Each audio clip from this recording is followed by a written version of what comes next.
నంద్యాలలో మనకున్న దోమల బాధతో ప్రజలందరూ నా దగ్గరికి వచ్చి వేడుకోవడం జరిగింది. ఈ దోమలకు ఏదైనా నివారణ కొరకు ఏదైనా చేయండి అని చెప్పి ప్రతి ఒక్క వార్డు నుంచి వచ్చి మమ్మల్ని అడగడం జరిగింది.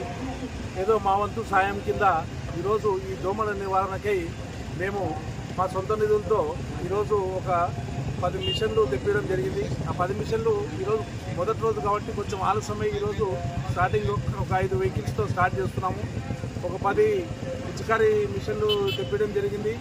10 పిచికారీ ప్రతి వార్డుకు వెళ్ళి ప్రతి గల్లీ తిరిగి ప్రతి కాలువలలో పిచికారీ చేసి ఫస్ట్ గుడ్లను మనము పూర్తిగా ఇది చేయడం జరుగుతుంది. ఆ తర్వాత మళ్ళీ ఫాగ్ మిషన్లు తెప్పించడం కూడా జరిగింది. ఆ ఫాగ్ మిషన్లు కూడా రోజు మార్చి రోజు ఒకరోజు పిచికారీ చేస్తే ఒకరోజు ఫాగ్ చేయడం అట్లా ఒక ప్యాటర్న్గా మేము పెట్టుకొని ప్రజల్లోకి పోయి మాకు తోచిన సాయం ద్వారా ఈ సాయం చేద్దామని మేము ఈరోజు ముందరకు వచ్చి ఈరోజు ఈ కార్యక్రమం మొదలు పెట్టడం జరిగింది. Thank you. ఈరోజు నంద్యాల పట్టణంలో ఏ బజారు చూసినా దోమల బెడ ఎక్కువ ఉంది, చాలామంది అంటుంటారు.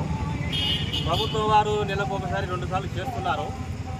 కానీ నంద్యాల మండలం జెడ్పీటీసీ గోకుల కృష్ణారెడ్డి గారికి ప్రజల అభ్యర్థుల మేరకు ఈ ఆలోచన రావడం చాలా సమంజసము.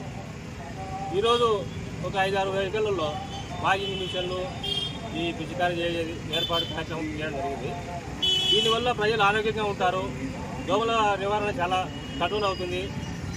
ఈ పట్టణ ప్రజలు సురక్షితంగా ఉంటారని మేము కోరుకుంటున్నాం.